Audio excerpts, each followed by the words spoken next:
I do. I try to go to the place that is going to get the most bang for your buck, basically, where, so yeah, sometimes I usually try to suggest things for people to do. A lot of what I do, there's, like, sometimes things get healed just like that, and you could look at it as a combination lock with a lot of numbers in it. When a lot of them are lined up, it's easy to get the person to heal, like from a physical thing like that. Sometimes they have to go through a little bit. Like sometimes I'll work on someone, and I warn people of this. I've learned how to do it so it doesn't happen that much, but really the biggest healings happen when people the next day feel worse. And then at the end of that next day, they'll feel better. And it's,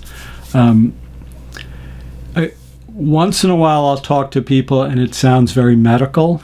I mean, that's not what I do, though. I'm not a medical doctor, and I always tell people that. But usually the negative forms and negative energy, clearing that off and looking for patterns in past lives, those are usually part of the sessions I do. But it can really be anything. I tend to talk more psychologically to people, and that it's like when I work with people, I kind of see this timeline of how they can heal, and then part of it is when I'm talking is to getting them to open their consciousness up to let that energy come in. Sometimes when I'm talking, like I was doing before, I was just talking about something that really was close to what we were talking about, but just to keep the person distracted because their mind was trying to kind of stop it in a funny way. So, our pets, do they feel it? I'm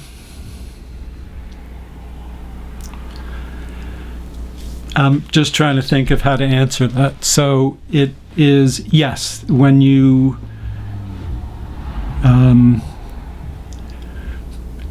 okay, so part of that is you understand our attachment.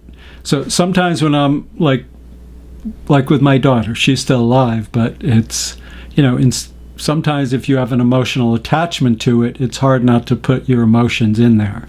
So it is almost like you, instead of imagining it going right to them directly, you could imagine it going to, like, ask Buddha or Abraham or Jesus to send the light to them or send that prayer to them. So it just kind of purifies it a bit. When you're asking about feeling, it's not quite feeling, but it is kind of getting it. So I have people, I usually, send the light to people and ask for them to be blessed. And sometimes I see them light up in the spirit. So if that does happen, yes. For pets, so with pets, it's a little bit different, but I don't know how to answer that about pets. Well, actually I do. So sometimes when I'm working with people, their past pet comes in the spirit and helps, which is kind of a cool thing. Does that person have a pet they're asking about specifically? That's what it seems like, yeah. There's a lot of light going to a pet, it looks like, so that's fine. Things are different in the spirit than they are here physically, and even though we're trying to make it seem that way, it is more like a general loving and caring. And it's the part of feeling kind of has a physical implication to it that we would feel it that way, but when we do that, it's kind of like the light increases in that being for a moment there, and it's almost like a tickle of light kind of thing. So, yeah. If you have, so sometimes when people ask me about relatives, I could see they're not, it's all very, there's no way to explain how this is, to tell you the truth. So everything is from our perception.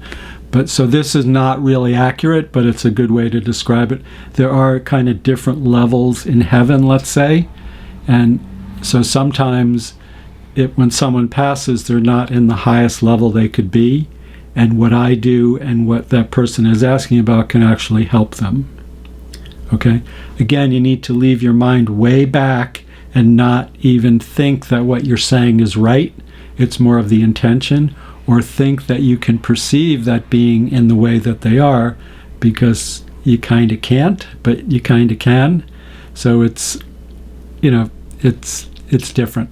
So that is a good question. Again, you're asking these questions so I have never heard that specifically, but in one way, any being that's in these levels there's a kind of healing that goes on. Sometimes when people die very suddenly, and then there's different so there are things that get kind of lost in this level, and we can help them move on. Usually the way to do that is you can use your creative imagination to introduce them to a saint.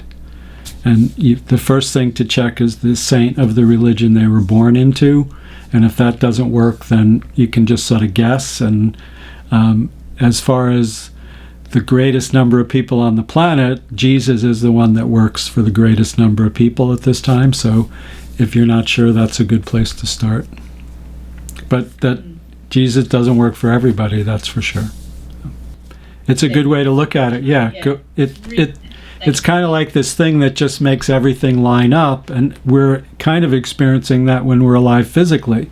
Like things are moving in that direction, and there's a movement in spirit that is always there. We know in a different way. In the way during my near-death experience, it wasn't very verbal at all. It was just more a feeling, and that same way is there. We do know, and we know in the same way I was saying the spirit, our soul comes through in our positive qualities, that kind of way we know.